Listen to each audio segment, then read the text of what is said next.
Hi student. आज French revolution का next topic पर हम लोग चर्चा करेंगे। यानी हमने बताया था कि फ्रेंच रेवोल्यूशन का 3 कॉजेस में है, जिसमें कि हमने सोशल कॉजेस को लास्ट वीक में डिस्कस किया, और आज जो हम डिस्कस करने वाले हैं वो है पॉलिटिकल कॉजेस।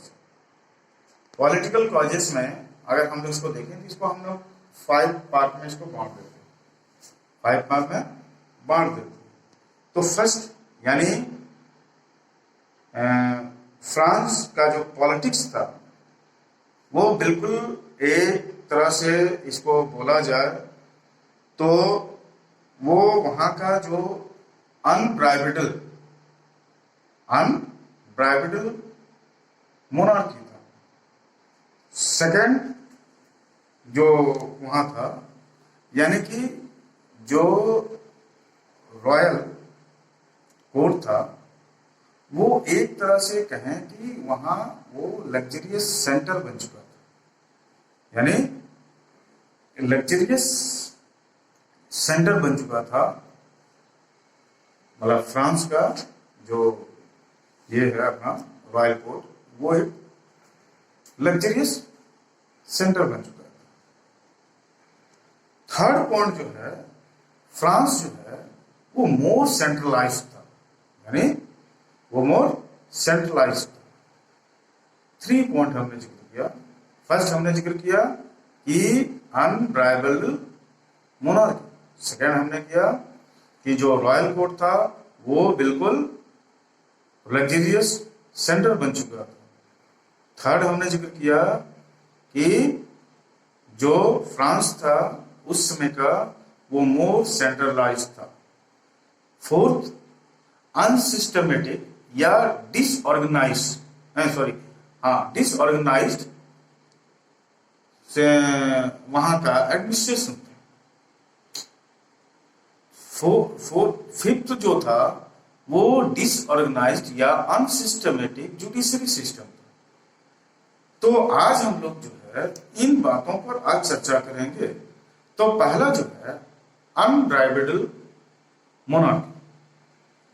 हम जानते हैं कि ये वहां पर जो है फ्रांस जो है वो एक ऑटोक्रेटिक यानी मोनार्की था, यानी राजा ही सब कुछ हुआ करता था। राजा के ऊपर में कोई नहीं होता था, राजा के ऊपर में कोई नहीं होता था। और इसकी शुरुआत जो है सबसे पहले जो है लुई 14 कर चुका था।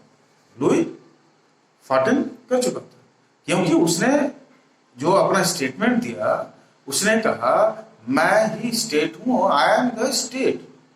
यानी हम जो है वही स्टेट है, बाकी कुछ नहीं है। हम जो कहेंगे, हम जो बोलेंगे, हम जो करेंगे वही सब स्टेट हो जाएगा। ये जो चीजें थी ये लुई 14 के टाइम से ही शुरू हो चुका था। नेक्स्ट जो था वो यानी तुम्हारा लुई 16, उसने कहा वह चीज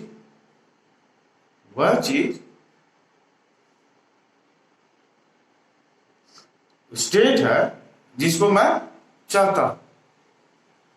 यानी एक तरह से कहें कि यानी मैं जो करता हूं वही समझो स्टेट करेगा।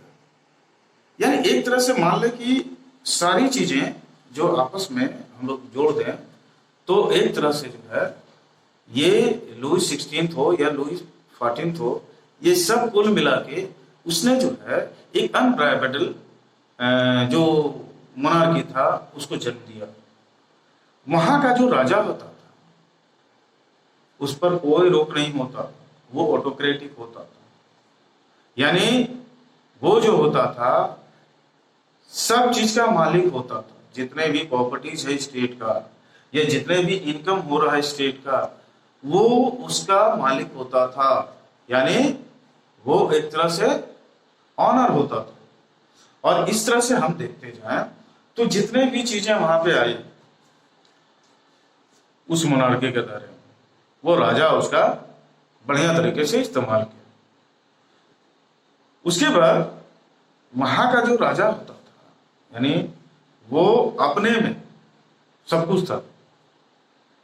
यानी उसको लगता था कि अभी सोना है तो बस सो जाइए, अभी लगता है कि अभी हमको खेलना चाहिए खेलिए, उसको लगता था कि अभी हमको घूमने जाना चाहिए, उसको लगता था कि अब हमको ये करना चाहिए वो करना। तो यानी कि वो एक कंप्लीट सिस्टम था और वो जो चाहे वो कर सकता था, उस पर किसी को भी रोक नहीं था। यानी वो अपने इच्छा से जो भी चाहे वो कर सकता था, यानी फ्री विल, इसको हम लोग कहते हैं फ्री विल था। उस पर किसी को भी दबाव नहीं रख सकता था, उसको कोई ये नहीं कर सकता कि तुमने ये क्यों किया, तुमने वो क्यों किया। और इस तरह से जो है वो एक तरह से जो है फ्री विल ऑटोक्रेटिक किंग बन गया। और यही चीज जो है धीरे धीरे जो है फ्रांस में जो है एक तरह से माहौल जो है वो बिगड़ना शुरू कर दिया। तो आज के लिए इतना ही, फिर नेक्स्ट जो टॉपिक है वो कल हम बोलेंगे, और होमवर्क दिया हुआ है उसको आप कर लीजिए। Bye, thank you.